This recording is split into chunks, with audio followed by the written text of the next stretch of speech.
हम चैप्टर 22 से रिलेटेड कुछ क्वेश्चंस एंड आंसर्स के बारे में बात करेंगे। तो ज़्यादा समय ना लेते हुए स्टार्ट करते हैं हम एक्सप्लेनेशन को। तो based on your understanding tick the correct option. आपको नीचे दिए हुए ऑप्शंस में से करेक्ट चुनना है। तो बेसिकली जो राइट आंसर है मैंने वो लिखा हुआ है, इसके अलावा कुछ भी ऑप्शंस आते हैं तो वो आपके रॉन्ग होंगे। तो पहला आपका है the body entrusted with the responsibility of the conducting the free and fair election in India is the. एक ऐसी बॉडी जो फ्री और फेयर इलेक्शंस कराने के लिए बनाई गई है, उसको क्या कहा गया? तो उसे कहा जाता है election commission of India. Office कौन सा है? Election commission.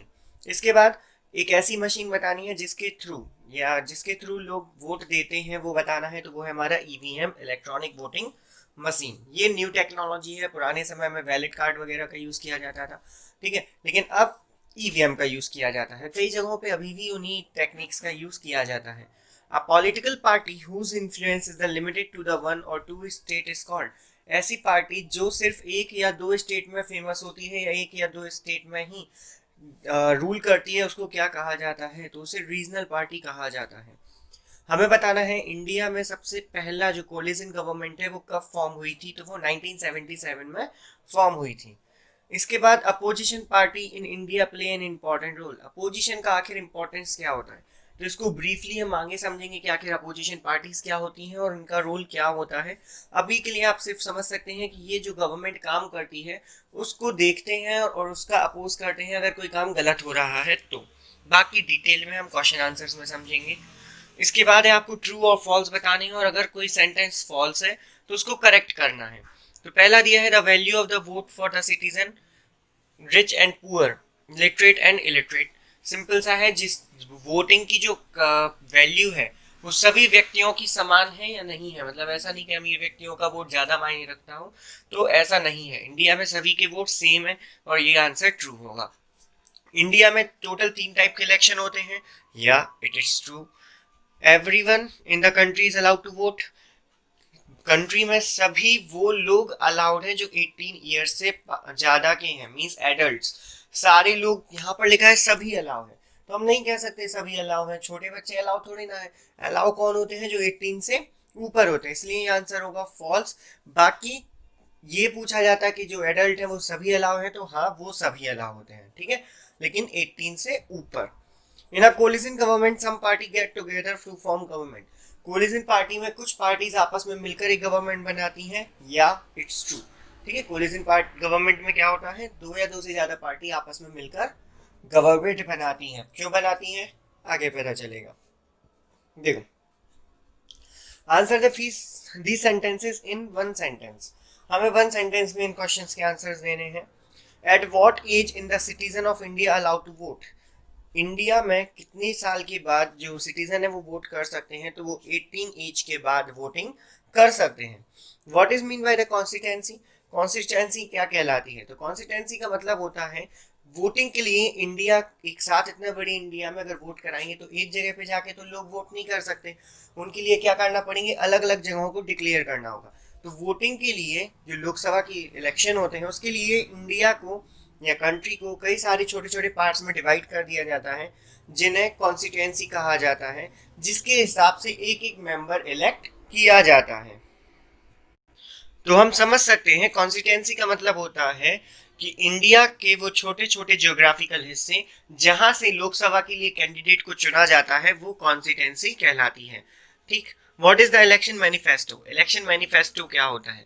तो इलेक्शन मैनिफेस्टो एक ऐसा डॉक्यूमेंट होता है जिसमें कोई भी पार्टी जो खड़ी हुई है या कोई मेंबर जो खड़ा हुआ है वो बताता है कि अगर वो जीत गया तो वो क्या करेगा, आपके लिए क्या क्या चीजें करेगा, उसको इलेक्शन मैनिफेस्टो कहते हैं, ठीक है। यहाँ पर लिखा हुआ है आंसर, आप लोग रीड कर सकते हैं। कोई भी मीनिंग टफ लगती है, वैसे तो इजी लैंग्वेज यूज की, फिर भी टफ लगती है तो नीचे आप कमेंट में भेज सकते हैं। What is the election symbol. Election symbols क्या होते हैं? तो सभी पार्टी को रिकॉग्नाइज करने के लिए, कुछ लोग जैसे पढ़े लिखे नहीं होते, वो नाम नहीं पढ़ सकते, तो उन्हें कैसे पता चलेगा वो किसको वोट करना चाहते हैं? तो पार्टीज को समझने के लिए या पार्टीज को पहचानने के लिए उन्हें एक एक सिंबल अलॉट किया जाता है, जिसे इलेक्शन सिंबल कहा जाता है, जिससे पीपल्स जो है वो अपने इजीली पता कर सकते हैं कि वो किस पार्टी को वोट करने के लिए आए हैं। What is campaigning. कैंपेनिंग क्या होती है? तो कैंपेनिंग को हिंदी में कह सकते हैं चुनाव प्रचार, जो प्रचार प्रसार होता है ना वो, ठीक है। मींस कैंडिडेट अपने वोटर्स को लुभाने के लिए, अपने आप को वोट देने के लिए, मनाने के लिए वो कई सारे तरीके अपनाते हैं, जिनमें बैनर्स वगैरह देते हैं और बहुत सारी चीज वो पैम्पलेट्स वगैरह बांटते हैं। इन सभी को कैंपेनिंग कहा जाता है, ठीक है। ये सब क्यों किया जाता है? अपने वोटर्स को बताने के लिए कि हम खड़े हैं और हमें वोट दीजिए, ठीक है। इसके बाद आता है ब्रीफ क्वेश्चंस। आपको इसके आंसर्स थोड़े बड़े देने हैं। नेक्स्ट क्वेश्चन है, what is the significance of the universal adult franchise in democracy? Democracy में यूनिवर्सल एडल्ट फ्रेंचाइज क्यों इम्पोर्टेंट है? तो सिंपल सा, यूनिवर्सल एडल्ट फ्रेंचाइज होता क्या है?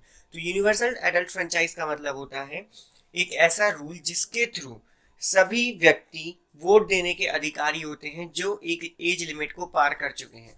मीन्स एक 18 ईयर की एज को जो सब लोग पार कर चुके हैं, उससे ज़्यादा के हैं, उन सभी को वोट देने का अधिकार दिया गया है। इसे ही यूनिवर्सल एडल्ट फ्रेंचाइज कहा जाता है। साथ में ये 1 वोट 1 पर्सन पर बिलीव करता है कि एक व्यक्ति सिर्फ एक ही वोट दे सकता है। आपको बताना है कि आखिर ये इम्पोर्टेंट क्यों है। तो डेमोक्रेसी में ये इम्पोर्टेंट इसलिए है कि ये हमें इक्वलिटी प्रोवाइड करती है। हम अपना मत रख सकते हैं कि ये मेंबर हमारे लिए अच्छा काम करेगा या नहीं करेगा। वोट के थ्रू हम बता सकते हैं हमें किसको जिताना है या किसको नहीं जिताना है। हिस्ट्री की बात करें कि आखिर स्टार्टिंग कहाँ से हुई, तो फ्रेंच ने सबसे पहले universal male French suffrage after the revolution of 1848 start किया था। मतलब जो फ्रांस था, फ्रांस में 1848 के बाद मेल सफरेज दिया गया था। मतलब जितने भी मेल वहां पर थे उन्हें वोट करने का अधिकार दिया गया था। इसके बाद वर्कर्स को दिया गया, चार्टिस्ट मूवमेंट के बाद वर्कर को दिया गया। सिंपल सा टास्क समझना कि पहले सभी को वोट देने का अधिकार नहीं था, मोनार्ची चलती थी, जो राजा है वो राजा रहता था। लेकिन धीरे धीरे ये चीजें चेंज हुई, तो फ्रांस ने क्या किया, मेल को अधिकार दिया। इसी समय इंग्लैंड ने क्या किया, इंग्लैंड ने जितने भी वर्कर हैं वहां पे काम करते हैं, नौकरी वगैरह करते हैं, उन्हें वोट करने का अधिकार दिया। अमेरिका में और अफ्रीकन अमेरिकन जो थे उन्हें राइट दिया गया वोट देने का, ठीक। इन 1965 आप देख रहे हो धीरे धीरे चीजें प्रोसीड में आ रही हैं। पहले सिर्फ मेल, उसके बाद वर्कर्स, उसके बाद जो अमेरिका है उसने कई सारी पॉपुलेशन को वोट करने का अधिकार दिया। जबकि 1893 में क्या हुआ, न्यूजीलैंड एक ऐसी कंट्री बनी जिसने यूनिवर्सल एडल्ट फ्रेंचाइज को अपनाया। 1893 में किसने क्या किया, न्यूजीलैंड ने सभी मेंबर जितने भी उसके देश में लोग हैं उन सभी को यूएएफ मतलब यूनिवर्सल एडल्ट फ्रेंचाइज का अधिकार प्रोवाइड किया। बाद में जैसे ही इंडिया आज़ाद हुआ उसको ये चीज़ अच्छी लगी, तो उसने क्या किया, उसने भी 1950 में ये अधिकार सभी लोगों को प्रोवाइड कर दिया। इंडिया में जितने लोग रहते हैं उन्हें प्रोवाइड कर दिया। How does the election commission conduct free and fair election? आखिर इलेक्शन कमीशन फ्री और फेयर इलेक्शंस कैसे कराती है? तो जो जनरल इलेक्शन है वो हर 5 साल में होते हैं, ठीक है। हमारे जो जनरली इलेक्शन होते हैं 3 टाइप के इलेक्शंस होते हैं। पहले थोड़ा सा डिटेल आपको आगे बताऊंगा, बाकी सुन लो। टोटल 3 टाइप के इलेक्शन होते हैं, जिनमें से जो पहला टाइप है वो है जनरल टाइप के। तो जनरल जो इलेक्शन होते हैं वो हर 5 साल में होते हैं और हर 5 साल के बाद जो गवर्नमेंट है वो चेंज होती है, ठीक है। उसमें अगर वही अच्छा काम करती है तो उसे वोट दे के बना दिया जाता है और कई बार ये जो गवर्नमेंट है वो चेंज हो जाती है। इस समय पे 5 साल के समय पे पूरे देश में एक साथ वोटिंग कराने का जो जिम्मा होता है, जो कह सकते हो जो जिम्मेदारी होती है, वो इलेक्शन कमीशन के ऊपर होती है। उसकी ये रिस्पॉन्सिबिलिटी होती है कि सभी के लिए फ्री एंड फेयर इलेक्शन कराया जाए। मतलब ऐसा नहीं कि इलेक्शन करने, वोट देने के लिए पैसे देने पड़े, नहीं, फ्री और फेयर इलेक्शन कराया जाए। इसके लिए वो क्या करते हैं, सबसे पहले डेट अनाउंस करते हैं कि किस डेट को इलेक्शन होना है। बाद में वोटिंग लिस्ट तैयार की जाती है कि किस जगह पर कितने लोग वोट करने जाएंगे। बाद में सभी पार्टीज को सिंबल्स प्रोवाइड किए जाते हैं कि आपका ये सिंबल होगा। इस चीज़ में भी ध्यान रखा जाता है कि किन्हीं 2 पार्टीज को एक से सिंबल ना मिल जाए, या कोई पहले से एनरोल्ड पार्टी है तो उसका सिंबल किसी और को ना मिल जाए। इसके बाद जब इतना काम हो जाता है फिर पोलिंग बूथ बनाए जाते हैं कि जहां पर लोग जाकर पोल कर सके, साथ में फिर उन वोट को सिक्योर रखा जा सके और सीक्रेटली वोटिंग की जा सके। इन सारे कामों की जिम्मेदारी इलेक्शन कमीशन की होती है। What is the polling process followed in India? India में पोलिंग के लिए किस प्रोसेस को फॉलो किया जाता है? तो क्या करते हैं हम, आपने भी देखा होगा वोटिंग के समय हमारे फैमिली मेंबर्स जाते हैं वोट करने के लिए, वो क्या करते हैं, सबसे पहले अपनी वोटर आईडी लेकर पोलिंग बूथ तक जाते हैं, है ना। वहां पर क्या होता है, अब आपको ये तो नहीं पता, आप बच्चे हो अभी, तो आप लोग तो नहीं गए, तो वहां पर देखो क्या होता है, वहां पे जब गए तो वो लोग क्या करते हैं, पहले लाइन से खड़ा करते हैं, तो एक एक करके एक एक व्यक्ति को अंदर जाने देते हैं, उनकी फिंगर पे एक निशान लगाकर, जिससे पता चलता है कि आप वोट देने गए थे। अंदर जाने के बाद वहां पर एक मशीन होती है जिसमें सभी पार्टीज के सिंबल होते हैं, उसमें कई सारे बटन्स लगे होते हैं, हर पार्टी के सिंबल के सामने एक बटन होता है, तो आपको जिस पे वोट देना है आप उस बटन को क्लिक करते हो तो आपका वोट कास्ट हो जाता है। पुराने समय में वोटर की लिस्ट होती थी, सभी को एक वॉलेट पेपर दिया जाता था, एक कागज जिसपे सारे सिंबल्स लगे होते थे, वहीं पे एक सील रखी रहती थी, तो जिस पार्टी को आपको वोट देना है उसके सामने सील लगाकर वो पेपर फोल्ड करके बॉक्स में डाल देना होता था। ये पुराने समय में ऐसा किया जाता था। इस तरीके से हमारा जो इलेक्शन है वो पूरा होता है, ठीक है। इसके बाद आता है describe the type of election held in India. अभी बताया था इंडिया में इलेक्शन टोटल 3 टाइप के होते हैं, general election, mid term election and the by election. General election usually 5 साल के बाद होते हैं, हर 5 साल के बाद जो इलेक्शन होते हैं उसको जनरल इलेक्शन कहा जाता है, ठीक है। मिड टर्म इलेक्शन, मान लो किसी समय पर अगर कोई गवर्नमेंट सही से वर्क नहीं कर रही है या, ठीक है, या भ्रष्टाचार वगैरह ज़्यादा हो रहा है, तो इस ऐसे में उस पार्टी के खिलाफ, जो रूलिंग पार्टी गवर्नमेंट है उसके खिलाफ नो कॉन्फिडेंस मोशन जो है चालू किया जा सकता है। नो कॉन्फिडेंस मोशन में क्या होता है कि उस गवर्नमेंट को वहाँ से हटा दिया जाता है। अब ऐसी कंडीशन में बीच में ही क्या कराने होते हैं, 5 साल से पहले ही हमें इलेक्शन कराने होते हैं, जिसे मिड टर्म इलेक्शंस कहा जाता है। इसके बाद आता है बाई इलेक्शन। बाई इलेक्शन तब कराए जाते हैं जब कोई लोकसभा का मेंबर सडन डेथ हो जाए, उसकी किसी कारण की वजह से, मान लो वो मिनिस्टर है और उसकी किसी वजह से डेथ हो जाती है तो उसकी सीट खाली हो जाती है, ठीक है। अब उस ब्लैंक सीट को भरने के लिए जो इलेक्शन कराए जाते हैं उसको बाई इलेक्शन कहा जाता है। इस कंडीशन में सभी इलेक्शन सभी सीट्स के लिए एक साथ नहीं होता, बल्कि सिर्फ उस पर्टिकुलर सीट के लिए दोबारा से इलेक्शन उस कॉन्स्टिट्यूंसी में किया जाता है जहाँ से वो बिलोंग करता था, ठीक है। मूव करते हैं हम नेक्स्ट क्वेश्चन की ओर। तो ये रहा आपके सामने next question, state one advantage and what disadvantage of a collision government. Collision government का एक एडवांटेज एक डिसएडवांटेज बताना है। तो कोलिजन गवर्नमेंट क्या होती है, जब कोई पार्टी जीतती तो है लेकिन उसके पास प्रॉपर सीट्स नहीं होती। देखो, गवर्नमेंट बनाने के लिए सिर्फ जीतना काफ़ी नहीं होता है कि आपके पास सबसे ज़्यादा वोटर हैं या सबसे ज़्यादा सीट्स हैं तो आप जीत गए, ऐसा नहीं होता। जीतने के लिए हमें सबसे ज़्यादा के अलावा 50% से ज़्यादा सीट्स हमें चाहिए होती हैं। मान लो क्लास में 10 सीट्स हैं तो आपको कम से कम 6 सीट्स अपने अंडर में लेकर रखनी होंगी, तब आप विन कहलाओगे।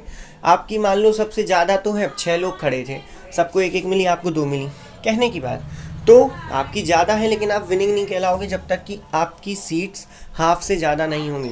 तो ऐसी कंडीशन में जो गवर्नमेंट है वो मिक्स करके बनती है, जिसको कोलिजन गवर्नमेंट कहा जाता है। छोटी छोटी पार्टीज जिन्हें थोड़ी थोड़ी सी सीट्स मिली हैं वो बड़ी पार्टी के साथ मिल जाती हैं और एक गवर्नमेंट बना लेती हैं, इसको कोलिजन गवर्नमेंट कहा जाता है।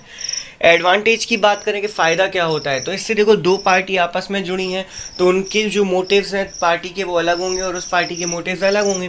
दोनों एक दूसरे के साथ अपने आइडियाज शेयर कर सकते हैं और अच्छे से गवर्नमेंट को चला सकते हैं। अगर डिसएडवांटेज की बात की जाए तो कई बार ऐसा होता है कि दोनों पार्टीज़ के मोटिव्स बहुत अलग हो, दोनों के विचार बहुत अलग हो, तो ऐसी कंडीशन में कई बार जो गवर्नमेंट है वो ख़राब हो जाती है, टूट जाती है, बीच में ही ख़त्म हो जाती है और दोबारा से मिड टर्म इलेक्शन वगैरह कराने पड़ सकते हैं। तो ये एक बड़ा डिसएडवांटेज भी है। कई बार कुछ नीतियों को जो ना भी पसंद हो वो दूसरी पार्टी की वजह से हमें लॉन्च करनी पड़ सकती हैं, तो ऐसी कई कंडीशंस भी आ जाती हैं। ओके, मूव करते हैं नेक्स्ट क्वेश्चन की ओर। हमें इलेक्शन प्रोसेस इंडिया में बतानी है कि इलेक्शन की प्रोसेस क्या होती है। ये इस चैप्टर का आपका सबसे लेंदी क्वेश्चन है लेकिन सबसे इम्पॉर्टेंट क्वेश्चन भी है, क्योंकि ये इस क्लास में जैसा दिख रहा है सेम थोड़ा सा चेंज होकर आपको नेक्स्ट क्लासेस में भी मिल जाएगा। इसमें सिर्फ थोड़े थोड़े सी पार्टी वो पॉइंट्स चेंज हो जाएंगे, बाकी सेम आंसर आपको लर्न करना पड़ेगा, ठीक है। तो ये इम्पॉर्टेंट क्वेश्चन है एक आपका सबसे बड़े मार्क्स में आने के लिए। ज़्यादा वेस्ट नहीं करते हैं टाइम, स्टार्ट करते हैं। तो इलेक्शन प्रोसेस में कुछ स्टेप्स फॉलो होते हैं जो कि आपको नीचे दिए गए हैं, थोड़ा सा आपको जूम करके दिखा देता हूँ। तो सबसे पहला पॉइंट है president issue the notification A notification is issued by the president calling upon the constituency. सबसे पहले जो प्रेसिडेंट है वो क्या करता है, एक नोटिफिकेशन इशू करता है जिसमें वो बताता है कि कब डेट, किस डेट पर इलेक्शन किए जाएंगे, और इलेक्शन कमीशन को ऑर्डर देता है कि इलेक्शन की तैयारी की जाए। इलेक्शन कमीशन जनरली बता देता है कि इस डेट को करना है, सिर्फ प्रेसिडेंट उसका नोटिफिकेशन डाल देता है। इसके बाद होता है फिलिंग द नॉमिनेशन। अब बारी आती है पार्टीज़ को अपने नॉमिनेशन फिल करने होते हैं। जितनी भी पार्टी मेंबर्स हैं वो क्या करते हैं, एक फॉर्म भरते हैं कि हम चुनाव लड़ना चाहते हैं। इसको बोला जाता है filling the nomination. Nomination fill हो गए, अब सिक्योरिटी ऑफ द कैंडिडेट। जैसे नॉमिनेशन हो गए तो अब बारी आती है जो नॉमिनीज़ हैं उनको चेक करने की कि वो प्रॉपर हैं या नहीं है, मतलब उनके सारे डॉक्यूमेंट चेक किए जाते हैं। ये देखा जाता है कि कोई क्राइम का केस उन पर ना चल रहा हो या उन्हें सज़ा ना मिली हो, ठीक है, सज़ा मिल गई हो, वो खड़े हो गए, तो ऐसा ना हो। इन सब चीज़ों को चेक करा जाता है और देखा जाता है कि वो कैंडिडेट्स चुनाव में खड़े होने के लायक हैं या नहीं हैं। इसके बाद दिया जाता है सिंबल। अब जब वेरीफाइड हो गए, उनकी वेरिफिकेशन लिस्ट बन गई कि ये कैंडिडेट हमारे खड़े होने वाले हैं, अब उन कैंडिडेट्स को सिंबल प्रोवाइड किए जाते हैं कि आप किस सिंबल के साथ फाइट करेंगे, आपका सिंबल क्या होगा। सिंबल मिल गया, अब क्या बारी आती है लोगों की, कि सिंबल हो गया, पार्टी चुन गई, अब लोगों की बारी आती है, वो जाते हैं पोलिंग करने के लिए, वोट देने का अधिकार। ठीक है, वोट देने हम सभी को जाना चाहिए जो 18 से ऊपर है, ये आपका राइट भी है और आपकी ड्यूटी भी है, आपको ज़रूर जाना चाहिए, है ना। तो वोटिंग का दिन स्टार्ट होता है। वोटिंग के लिए, पोलिंग के लिए सभी लोग पोलिंग बूथ पर जाते हैं और वहाँ पर जाके अपना जो प्रीशियस वोट है वो देते हैं किसी एक पार्टी को। इसके बाद आता है काउंटिंग। फिर ये सारे वोट जो है वो एक जगह पे, सारी मशीन्स एक जगह पे भेजी जाती हैं। वहाँ पर जाकर इन मशीन्स में से कैलकुलेशन की जाती है कि आखिर किस पार्टी को कितने वोट दिए गए हैं। आपने देखा होगा टीवी पे चलता रहता है, इस पार्टी आगे चलने लगी, ये पार्टी आगे चलने लगी, तो वो सारी चीज़ें की जाती हैं। इसके बाद आता है इलेक्शन पिटीशन।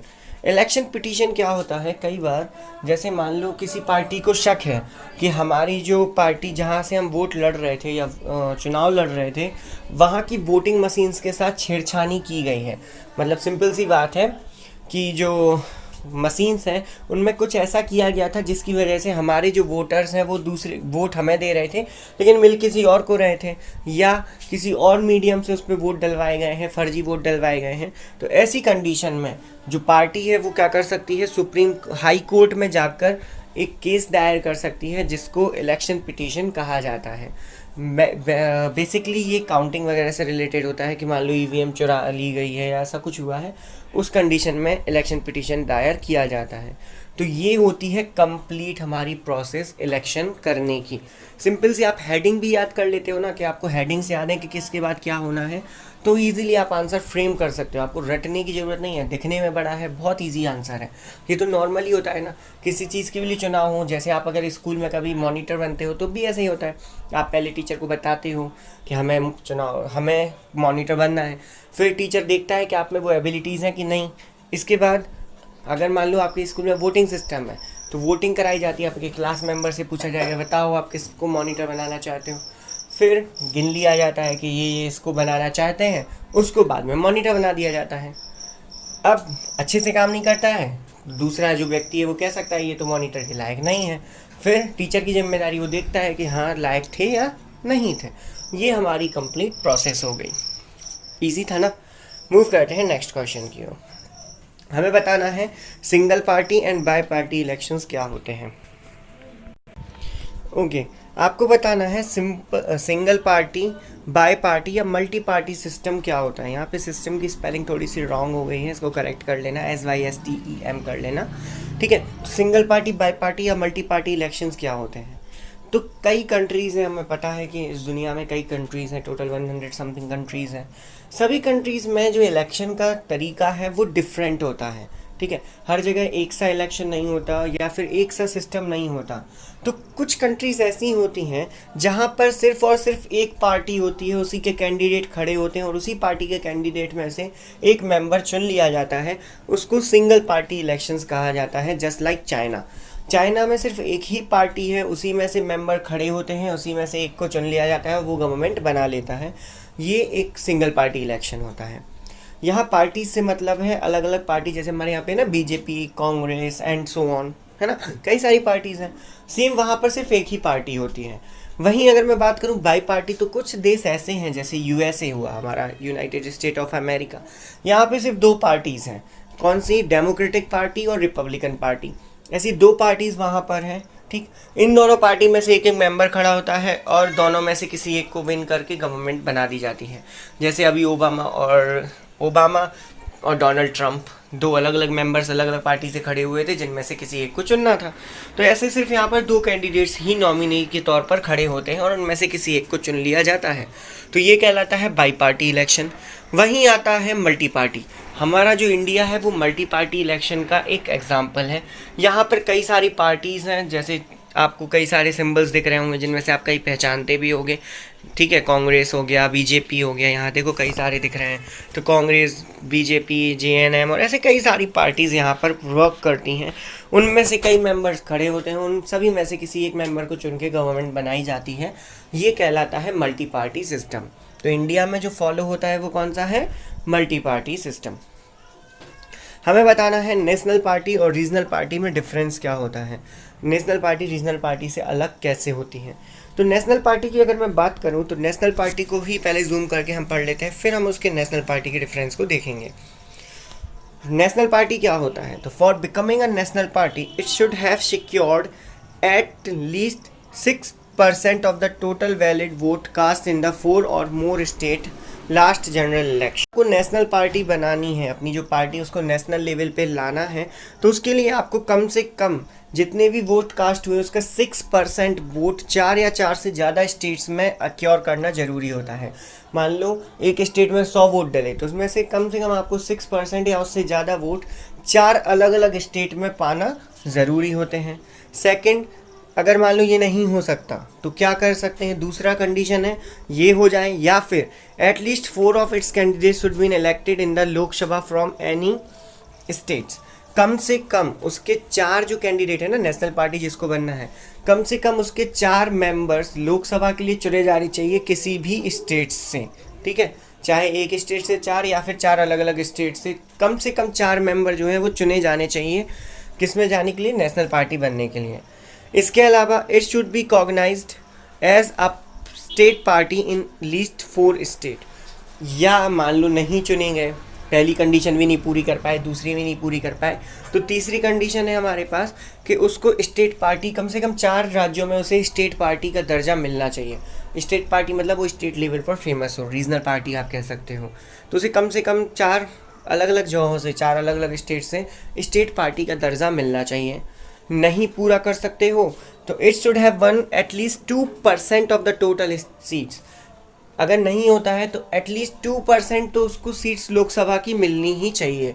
लोकसभा में जितनी भी सीट्स हैं उसमें से कम 2% सीट्स जो हैं वो उसको अपने अंडर में रखनी होंगी, या उसका जो मेंबर्स हैं वो कम से कम 2% सीट्स पर इलेक्टेड होने चाहिए। इसके बाद आता है ये नहीं हो पाता तो all the candidate should have been elected to the Lok Sabha from not less than the 3 state. जो कैंडिडेट्स हैं उन्हें कम से कम 3 स्टेट से तो सिलेक्ट होना ही चाहिए। अगर ये कोई भी कंडीशन फॉलो करती है तो वो party as a national party work कर सकती है। नेशनल पार्टी का मतलब होता है वो मल्टी स्टेट्स है ना, उनमें फेमस कहलाएगी। ठीक है, बड़ी पार्टी कहलाने लगेगी, जैसे कांग्रेस है हमारे पास, है ना। नीचे आपको देखा भी है कि कांग्रेस, बीजेपी, सपा, ये जो हमारी पार्टीज़ हैं ये नेशनल पार्टीज़ हैं। वहीं नॉर्मल पार्टीज़ की बात करूँ तो कई सारी हैं हमारे पास जो नॉर्मल पार्टीज़ हैं। ठीक है, रीजनल पार्टीज़ बहुत सारी हैं। तो रीजनल पार्टीज़ की बात करें तो रीजनल पार्टी बनने के लिए उसे कम से कम 6% वोट जो कास्ट हुए हैं उसको एटलीस्ट लेना चाहिए ना स्टेट असेंबली। यहाँ पर लोकसभा था, नेशनल लेवल था तो लोकसभा, बट स्टेट लेवल है तो स्टेट असेंबली जो हमारी विधानसभा है ना, उसकी कम से कम 6% वोटिंग जो हुई है, टोटल लोगों ने वोट किया उसका 6% उसके अंडर में होना चाहिए। नहीं होता है तो कम से कम उसके 2 कैंडिडेट विधानसभा के लिए सिलेक्ट होने चाहिए। जो भी स्टेट असेंबली है उसमें कम से कम 2 मेंबर सिलेक्ट होने चाहिए। उसको स्टेट पार्टी घोषित होना चाहिए कम से कम 2 स्टेट में। अगर इनमें से दोनों फॉलो नहीं कर पा रही है तो उसको कम से कम जो 2 स्टेट है ना वहाँ पर उसको स्टेट पार्टी बन के उभरना पड़ेगा। मतलब 2 स्टेट में उसको अपनी कह सकते हो कि स्टेट पार्टी बनना होगा। ये भी नहीं होता तो उसको एटलीस्ट 3% टोटल स्टेट असेंबली की सीट रिजर्व करनी चाहिए, ठीक है, टोटल सीट या फिर 3 सीट्स, याद रखना जो भी पहले पॉसिबल हो उसको स्टेट असेंबली की 3 सीट या फिर 3% सीट को अपने अंडर में लेना चाहिए, या कह सकते हो टोटल 25 सीट्स पे अलोकेट होना चाहिए। उसके जो कैंडिडेट है ना उन्हें टोटल 24 सीट्स पर एलोकेट होना चाहिए। अब सेंस क्या निकला, दोनों को मिला के अगर हम पढ़ें तो आखिर डिफरेंस बेसिकली है कहाँ पर, तो सिंपल सा है, यहाँ पर जितनी भी बात की गई है इस नेशनल पार्टी में वो लोकसभा की बात की गई है, मतलब पार्लियामेंट की बात की गई है, वहाँ पे सिलेक्शन होना चाहिए। वहीं जो रीजनल पार्टी है उसमें सारी स्टेट असेंबली की बातें की गई हैं, मतलब विधानसभा या विधान परिषद की बातें की गई हैं। बेसिकली पॉइंट सब लगभग एक से है, सिर्फ ये एक चेंज हमने किया है, साथ में कुछ सीट्स में डिफरेंस किया है। जैसे यहाँ पर 2% है तो यहाँ पर 3% है, यहाँ पर देख सकते हो यहाँ पर 2% है तो यहाँ पर 3% है और 3 सीट्स हैं, ठीक। यहाँ पर दिया गया है कि नॉट लेस देन 3 सीट्स से 3 सीट से कम नहीं मिलना चाहिए, यहाँ पे दिया है कि टोटल 25 सीट्स जो हैं उसे अलोकेट होने चाहिए। ये कुछ बेसिकली डिफरेंस हैं जो इन दोनों में है, बाकी लगभग आंसर एक सा है ना। मूव करते हैं हम नेक्स्ट क्वेश्चन की ओर। तो this is your next question, what is meant by the collision government. आगे हम अपने क्वेश्चंस पे जो हमने पहले डिस्कस किया था कि कोलिजन गवर्नमेंट क्या होती है और कुछ एग्जांपल्स आपको बताने हैं। तो जब often a party fails to secure the majority on its own after an election may not be able to form the government in a multi-party system। अगर कोई पार्टी अपनी जो कह सकते हो 50% से सीट्स ज़्यादा नहीं ले पाती है तो भी वो क्या कर सकती, गवर्नमेंट नहीं बना सकती है in multi party system. Multi party system में उसको गवर्नमेंट बनाने का मौका नहीं दिया जाता है। ऐसे केसेस में वो अलग अलग पार्टी के साथ मिक्स होकर जो छोटी छोटी पार्टीज़ को सीट्स मिली हैं उनको अपने साथ मिलाकर एक गवर्नमेंट बनाती है जिसको मल्टी पार्टी गवर्नमेंट कहा जाता है या कोलिजन गवर्नमेंट कहा जाता है। देखो अगर हम बात करें तो एग्जाम्पल्स की, तो सबसे पहले 1977 में जो जनता पार्टी उसने एक गवर्नमेंट बनाई थी, ठीक है, जो कि एक क्या थी, कोलिजन गवर्नमेंट था जिसका नाम दिया गया था एनडीए, ठीक है। इसके बाद उस गवर्नमेंट का नाम कुछ और था। यहाँ पे फिर सेकंड पार्टी बनी थी एनडीए। एनडीए जो थी वो थी नेशनल डेमोक्रेटिक एलियंस, ठीक है, democratic aliens. National democratic aliens जो है वो बीजेपी के द्वारा बनाई गई थी, जो पावर थी वो सबसे ज़्यादा बीजेपी के पास थी इन 1999, और भी कई पार्टीज इसमें शामिल हुई थी। इसी तरीके से 2004 से लेकर 2014 तक जो इंडियन नेशनल कांग्रेस है उसने एक कोलिजन पार्टी को लीड किया था, कोलिजन गवर्नमेंट को लीड किया था, जिसका नाम दिया गया था यूनाइटेड प्रोग्रेसिव एलियंस, ठीक है, जिसने गवर्नमेंट तैयार की थी 2004 से 2014। ये रिसेंट का है, ये एग्जाम्पल आपको याद करने का ज़्यादा अच्छा होता है, एक पहला और एक रिसेंट, 2 एग्जाम्पल आपको कम से कम याद करने चाहिए। कोलिजन समझ में आ गया होगा, अगर डाउट फिर भी रहता है थोड़ा बहुत तो आप मुझे नीचे कमेंट में बता देना, तो वो डाउट्स के टॉपिक में स्पेशली आपको समझा दूंगा नेक्स्ट वीडियो के थ्रू। इसके बाद है अपोजिशन कौन बनाता है। इमेज से आप समझ गए होंगे कि मैं क्या बात कर रहा हूँ। मोदी सरकार है, अभी मोदी जी की गवर्नमेंट है, उनका अपोजिशन कौन है, अभी कांग्रेस। बीजेपी की गवर्नमेंट है, अपोज कौन सी टीम कर रही है, कांग्रेस। अब अपोजिशन क्या होता है, तो हमने बताया कि एक पार्टी जिसके पास 50% से ज़्यादा सीट्स होती हैं, मैंने वोटिंग कह दिया, वोट के बाद मेंबर्स बनते हैं, और मेजॉरिटी मेंबर्स अगर जिसके अंडर में होते हैं, मेजॉरिटी सीट्स जिसके अंडर में होती हैं, वो पार्टी गवर्नमेंट बनाती हैं। बाकी सभी पार्टी जो गवर्नमेंट नहीं बना पाती या उन पार्टीज़ में से जिसके पास सबसे ज़्यादा सीट्स होती हैं वो पार्टी अपोजिशन कहलाती है। जैसे प्रेजेंट डे की बात करें तो बीजेपी पॉलिटिक्स में जो बीजेपी है उसकी गवर्नमेंट है और कांग्रेस उनके अपोजिशन में है। इससे पहले कांग्रेस की जब गवर्नमेंट थी तो बीजेपी जो थी वो अपोजिशन पार्टी थी। अब अपोजिशन पार्टी का काम क्या होता है, तो अपोजिशन पार्टी का काम होता है पार्लियामेंट में बैठकर ये देखना कि जो पार्टी है गवर्नमेंट पार्टी उसने जो रूल बनाए हैं वो सही हैं या फिर नहीं है। अगर रूल सही है तो सपोर्ट करना और नहीं है तो उसमें क्या क्या खामियां हैं वो गवर्नमेंट के सामने रखना कि आपकी ये खामियां हैं और इसको सुधार कर दोबारा से पेश किया जाए, फिर ये नियम लाया जाए। इस चीज़ का ध्यान रखना हमारी अपोजिशन पार्टी का काम होता है। ये हमारी वीडियो का लास्ट क्वेश्चन था, लेकिन अभी और भी चैप्टर्स बाकी हैं जिनके साथ हम दोबारा मिलेंगे। अगर कोई डाउट होता है तो आप मुझे प्लीज़ कमेंट करें, आपके कमेंट देखने के लिए मैं हमेशा तैयार हूँ। ओके।